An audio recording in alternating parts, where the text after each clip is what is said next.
Hello everyone, very good evening to all of you. आप सभी का एग्ज़ाम हंट में एक बार फिर से बहुत बहुत स्वागत है। तो फ्रेंड्स, कैसे हैं आप सभी और कैसे चल रही है आप सभी की पढ़ाई। और आज हम जुड़े हैं एनसीईआरटी की सीरीज़ में क्लास 6 के हिस्ट्री के चैप्टर 1 को लेकर। और यह क्लास 6 का हिस्ट्री यानी ये जो एनसीईआरटी की जो सीरीज़ है, एनसीईआरटी हर एग्ज़ाम्स के लिए बहुत ही ज़्यादा इंपॉर्टेंट होती है फ्रेंड्स। तो इसी के लिए हम इसको स्टार्ट करने जा रहे हैं। और आज हम सबसे पहले क्लास 6 के हिस्ट्री के चैप्टर 1 को डिस्कस करेंगे। तो चलिए हम आज की सीरीज़ को स्टार्ट करते हैं और आज से हमारा ये कंटिन्यू चलता रहेगा, जो आपके एग्ज़ाम के लिए आपको बहुत ही ज़्यादा हेल्प करेगा। तो चलिए हम देखते हैं आज के सीरीज़ में कौन कौन से महत्वपूर्ण बिंदुएँ हैं।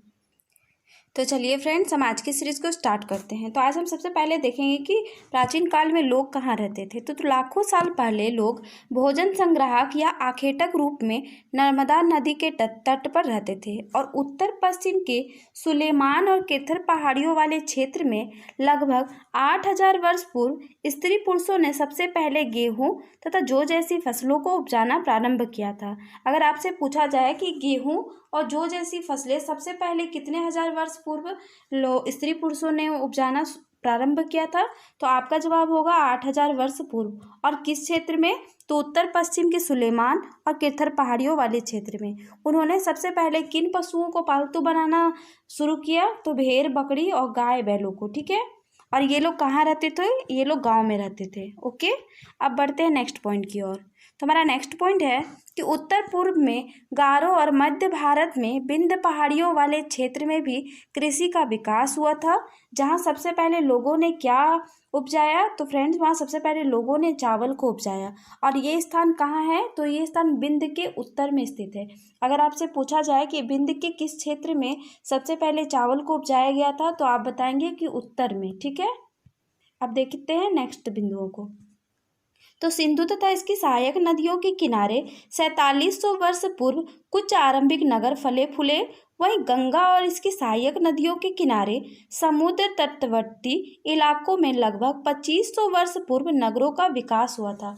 अगर आपसे पूछा जाए कि सिंधु और इसकी सहायक नदियों के किनारे शहरों का, ये जो आरंभिक नगरों का कब विकास हुआ था, तो आपका जवाब होगा 4700 वर्ष पूर्व। और अगर आपसे पूछा जाए कि गंगा और इसकी सहायक नदियों के किनारे ये नगरों का विकास कब हुआ था, तो आपका उत्तर होगा 2500 वर्ष पूर्व। ठीक है। अब चलिए देखते हैं नेक्स्ट बिंदु। तो गंगा तथा इसके दक्षिण में सहायक नदी सोन के आसपास के क्षेत्र प्राचीन काल में मगध के नाम से जाने जाते थे। यानी अगर आपसे पूछा जाए कि प्राचीन काल में मगध के नाम से जाने जाने वाला क्षेत्र कौन सा है, तो आपका आंसर होगा कि इसका गंगा और इसके दक्षिण के सहायक नदी सोन के आसपास वाले क्षेत्र। और इसके शासक बहुत शक्तिशाली थे और उन्होंने एक विशाल राज्य स्थापित किया था। ठीक है फ्रेंड्स, ये विशाल है। ओके। अपने देश के लिए हम प्राय इंडिया तथा भारत जैसे नामों का प्रयोग करते हैं। अपने देश के लिए हम किसका प्रयोग करते हैं? तो इंडिया तथा भारत जैसे नामों का प्रयोग करते हैं। इंडिया शब्द इंडस से निकला है, जिसे संस्कृत में सिंधु कहा जाता है। ठीक है। अब देखते हैं नेक्स्ट बिंदु।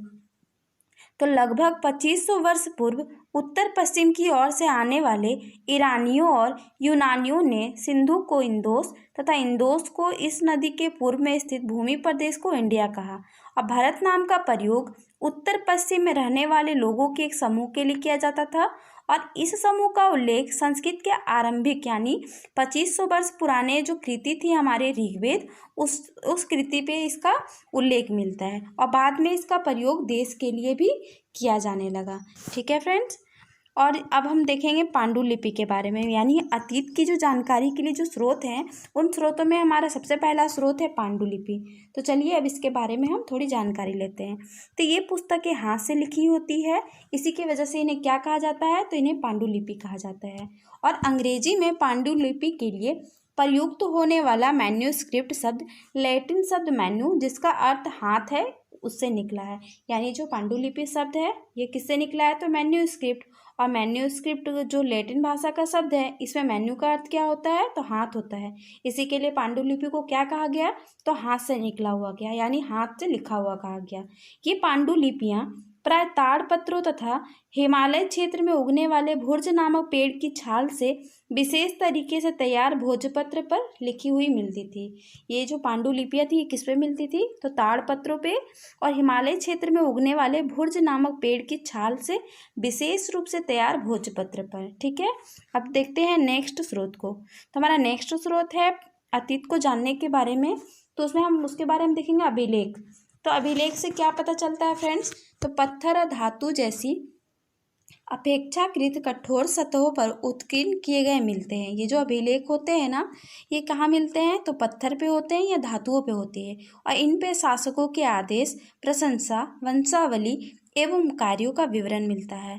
यानी ये जो शासक है ये अपनी प्रशंसा, अपनी वंशावली और अपने कार्यों का विवरण अभिलेखों में और धातुओं जैसी अपेक्षाकृत कठोर सतहों पर उत्कीर्ण करवाते हैं। और उसके बाद है हमारा नेक्स्ट है लिखित स्रोत। लिखित स्रोतों से क्या होता है फ्रेंड? जैसे कोई भी प्राचीन काल में काव्य, महाकाव्य वगैरह होते हैं, इनसे अभी भी हमें प्राचीन के बारे में जानकारी मिलती है। यानी जो महाकाव्य, कविताएं, नाटक इत्यादि है, इससे भी हमें प्राचीन काल के बारे में जानने का मौका मिलता है। तो ये लिखित स्रोतों में आता है। इनमें से कई संस्कृति, प्राकृत तथा तमिल में भी लिखे मिलते थे। प्राकृतिक भाषा का प्रयोग आम लोग करते थे। ये जो आम लोग होते थे ना गांव वगैरह में, ये लोग क्या करते थे? तो अपने आम भाषा का प्रयोग करते थे, और आम भाषा को क्या कहा जाता है? तो प्राकृत भाषा कहा जाता है। ठीक है, अब पुरातात्विक साक्ष्य, ये तो अभिलेख, पांडुलिपि हो गया, लिखित स्रोत भी हो गया।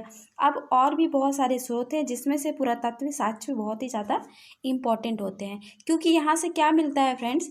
यहाँ से पत्थर और ईंटों से बनी इमारतों के अवशेष, चित्रों और मूर्तियों के अवशेष इत्यादि मिलते हैं, जिससे हमें प्राचीन काल की जानकारी मिलती है। पहले जो घटनाएं घटी है, पहले किन किन चीज़ों का निर्माण हुआ था, उनके अवशेषों से हमें पता चलता है।